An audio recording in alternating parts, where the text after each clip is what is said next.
રાજકોટમાં આજે 1.5 ઇંચ વરસાદ પડ્યો હતો, જેમાં પોપટપરાનું નાળું પાણીમાં ગરકાવ થયું હતું, જેમાં 15થી વધુ સોસાયટીના રહીશોના જનજીવન પર અસર થઈ હતી। ત્યારે તંત્ર દ્વારા યુદ્ધના ધોરણે પાણીના નિકાલની કામગીરી શરૂ કરવામાં આવી હતી।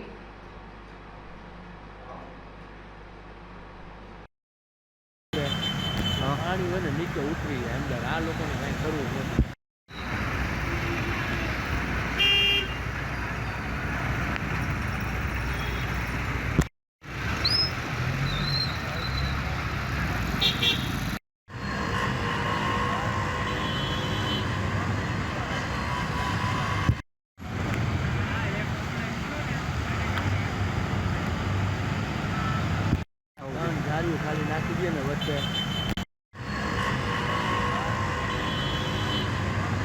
અત્યારે તો હાલમાં જે સવારના જે અતિશય વરસાદ આવતા અત્યારે રાજકોટ મ્યુનિસિપલ કોર્પોરેશનની જે ઇમરજન્સી ટીમ છે એ સર્વે હાજર છે અને તાત્કાલિક ધોરણે જે કાંઈ પાણીની તકલીફ છે પોપટપરા નાલાની અંદર એની કાર્યવાહી ચાલુ છે અને બધા ધારાધોરણ નિયમ મુજબ એની કાર્યવાહી ચાલુ છે અને સરસ મજાનો એનો નિકાલ કરવામાં આવે છે। એની વૈકલ્પિક જો વ્યવસ્થા કરવામાં આવે તો કાયમી ધોરણે થઈ શકે એવું છે।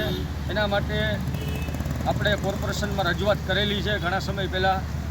ત્યારે હંસરાજનગર વિસ્તારમાં આવેલો જે પુલ છે મેઇન રોડ ઉપરનો, એ પુલથી રેલવે ટ્રેક નીચે બે મોટા ભૂંગળા ગોઠવી અને એ પાણીનો નિકાલ સીધો પોપટપરાના નાલાની અંદર, જે પોપટપરાનો જે હોકળો છે પાછળના ભાગમાં પોપટપરા મેઇન રોડ ઉપર, એમાં એનો નિકાલ થઈ શકે એમ છે। એના માટેના કોર્પોરેશનના જવાબદાર અધિકારીઓ તેમજ